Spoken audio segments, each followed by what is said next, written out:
Merci. Préserver, c'est évidemment mieux connaître, mais c'est aussi limiter l'impact des activités humaines sur l'océan. Aujourd'hui, 95% des marchandises sont transportées par la mer. Donc le transport maritime a évidemment un poids énorme dans l'empreinte écologique humaine et il est essentiel de réfléchir aux possibilité que nous avons de limiter son impact. Le mix énergétique est en pleine révolution, en pleine réflexion aujourd'hui. Le fuel est de plus en plus questionné. On développe de nouvelles sources, l'hydrogène, le vélic, un meilleur routage. Il y a des entreprises en Bretagne qui sont à la pointe à ce niveau-là, au niveau du vélic, avec notamment des entreprises comme Grain Sail qui transportent des biens à la voile. Nous avons aussi Canopé qui est un futur cargo qui transportera les pièces de la fusée Ariane. Donc comme quoi les technologies permettent de revenir à des techniques anciennes et aussi de contribuer au développement des technologies d'aujourd'hui. Donc toutes ces innovations sont vraiment au cœur de l'actualité, seront aussi au cœur des discussions du One Ocean Summit. Nous allons bientôt accueillir du coup nos invités sur cette thématique-là de la transformation du transport maritime. Et nous commençons avec un petit reportage sur Energy Observer. Energy Observer est une plateforme expérimentale des énergies de demain. Un bateau intelligent, révolutionnaire, qui navigue sans abîmer la planète. Sa propulsion électrique est alimentée par des énergies renouvelables. Soleil, vent, courant marin. Mais ce qui le rend unique, c'est sa capacité à stocker son énergie sous forme d'hydrogène produit à partir de l'eau de mer. Une technologie qui lui permet de naviguer en autonomie totale. Aujourd'hui, il est nécessaire de donner du sens à l'innovation, la mettre au service des enjeux auxquels l'humanité est confrontée. Cette odyssée à bord d'Energy Observer, c'est un grand pas vers la transition énergétique. L'hydrogène produit à bord, c'est le véritable allié de notre mix énergétique, puisqu'il nous permet, tout en restant léger, de stocker une grande quantité d'énergie. Il nous permet, même dans des conditions extrêmes, ou lorsqu'il n'y a plus de vent ou plus de soleil, de continuer à avancer. À travers ce défi énergétique, on a voulu montrer qu'une autre voie était possible, plus respectueuse pour la planète. Les solutions existent déjà, les technologies, on les a. L'idée maintenant, c'est de déployer les innovations à plus grande échelle, et c'est ce qui est en train de se passer un peu partout à travers le monde.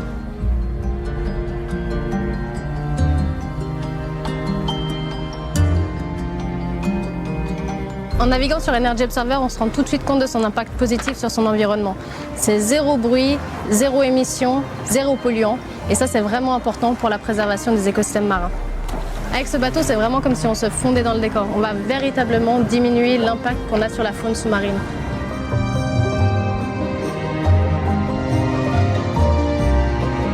Grâce à l'hydrogène, on peut se tourner vers des énergies propres et préserver notre seul espace de vie, la Terre.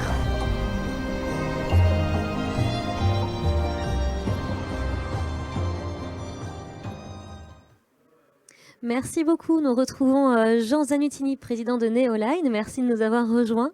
Bonjour. Ainsi que Erwan Jacquin. Vous êtes expert en transition énergétique. Merci d'être avec nous.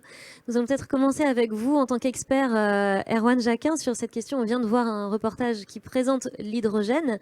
Est-ce que c'est la solution de demain ou est-ce qu'il y en a, j'imagine, beaucoup d'autres? Et quels sont les avantages ou les inconvénients de ce type de système de propulsion à l'hydrogène? Alors c'est effectivement une des solutions. Aujourd'hui, toute la communauté internationale réfléchit à cette transition énergétique du maritime. Vous avez dit tout à l'heure, 95% des biens et marchandises transportés, c'est aussi des sources d'énergie, la nourriture, c'est des éléments vraiment essentiels pour l'économie mondiale. Et on doit changer de paradigme. Et donc c'est une multitude de solutions qui sont aujourd'hui envisagées. L'hydrogène, c'est, ne jamais oublier, c'est un vecteur d'énergie. Ce n'est pas une énergie primaire. Donc au-delà de l'hydrogène, il faut penser à l'électricité qui a été nécessaire pour produire l'hydrogène, avec des rendements qui aujourd'hui sont encore assez faibles. Et donc le transport maritime qui passerait intégralement aujourd'hui à l'hydrogène poserait un énorme problème en capacité de production d'énergie. Ce serait énergivore in fine. Oui, c'est pour ça que ce n'est pas l'unique solution. Puis l'hydrogène, mais aussi il y a d'autres solutions de stockage, dont ce qu'on appelle des e-fuels, c'est ce que regarde aussi l'aérien. Et puis surtout, il faut qu'on gagne en efficacité, il faut qu'on réduise la consommation énergétique des navires, avec soit des gains opérationnels, comment on route mieux les bateaux, comment on réduit les pertes de chaleur, les pertes de froid. Enfin voilà, c'est tout un travail énorme d'ingénierie qu'on doit faire pour gagner 20, 30, 40, 50% pour arriver à terme à la neutralité carbone. Le routage dont vous parliez, ça a été une révolution pour revenir à la propulsion vélique. Jean Zanettini, vous préparez un cargo pour le transport transatlantique à la propulsion vélique. Est-ce que vous pouvez un peu nous expliquer quelles sont les innovations que vous avez menées? Parce que ce ne sont plus des voiles en tissu, on est sur des nouveaux types de voiles, des nouveaux types de... On ne regarde plus autant les étoiles, c'est plus du routage Internet. Enfin, expliquez-nous comment est-ce que c'est possible de revenir au vélique. Oui, alors effectivement, c'est vraiment cette révolution, elle est à deux niveaux, c'est-à-dire à la fois la météorologie, voilà, la capacité à prédire la météo qu'il va faire et accéder à cette météo partout.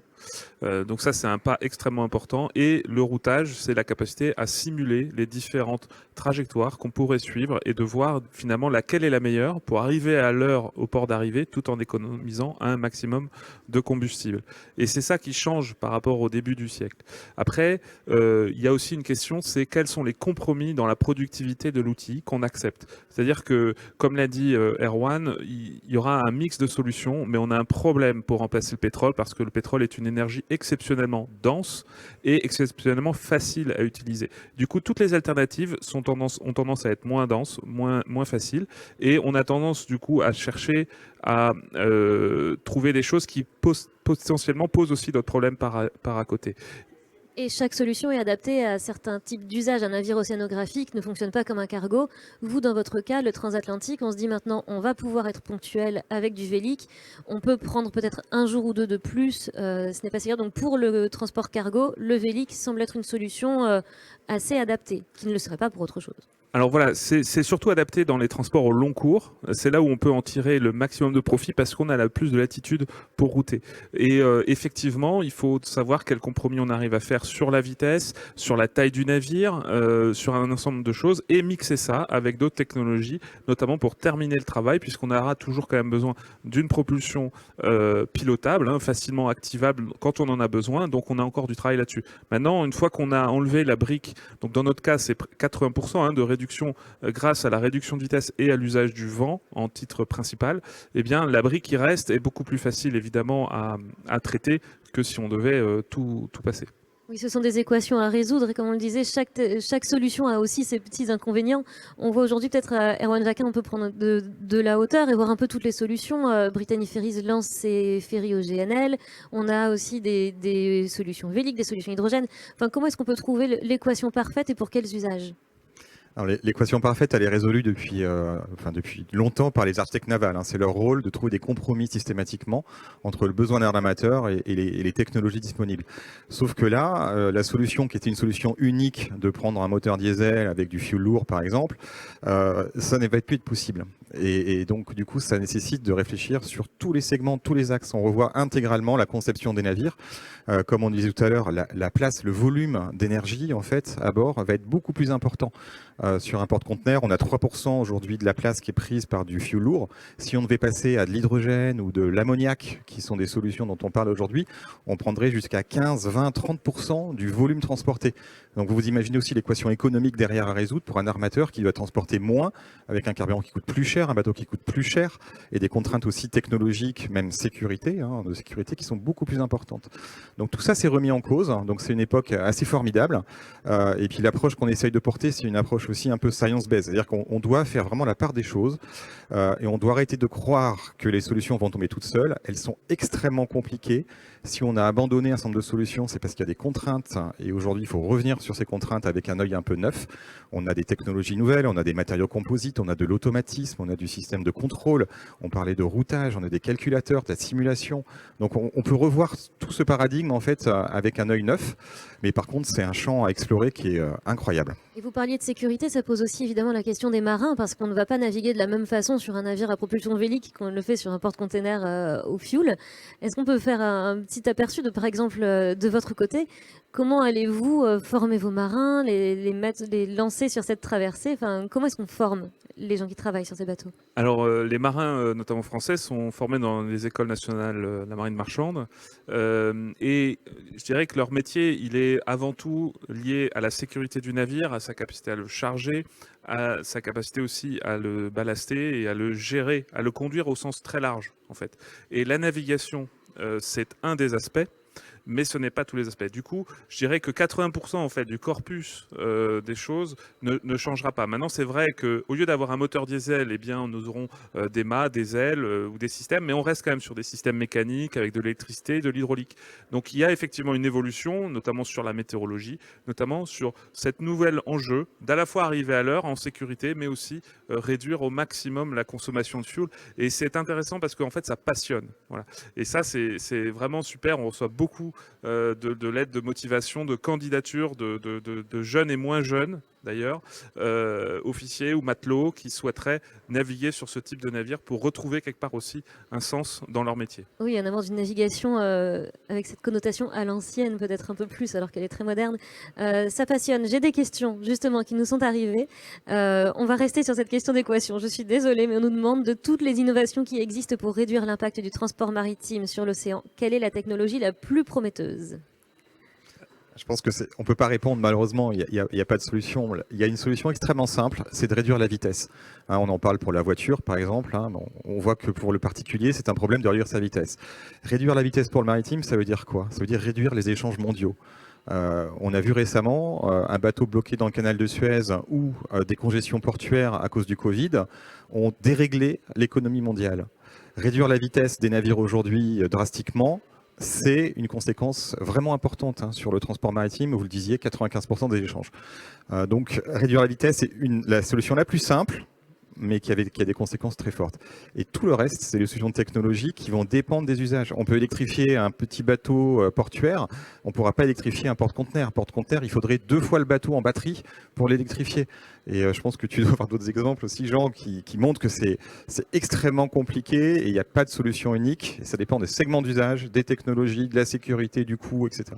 Je suis absolument d'accord et ce que je trouve intéressant, c'est justement, il faut dépasser le débat de la recherche de la solution unique. Effectivement, c'est plus compliqué à comprendre, mais il faut se pencher à chaque fois sur les usages, sur les contextes, quels sont les réels besoins de services qu'on a in fine et quelles sont les énergies avec lesquelles on peut localement travailler. Et donc, c'est vraiment adapté à chaque projet et chaque usage et ça, c'est passionnant.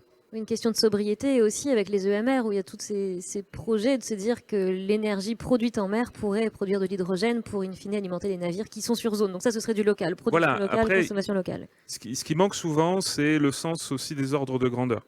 Par exemple, produire du carburant pour les navires, ça reste 10 fois moins efficace contre les gaz à effet de serre que de remplacer une centrale à charbon.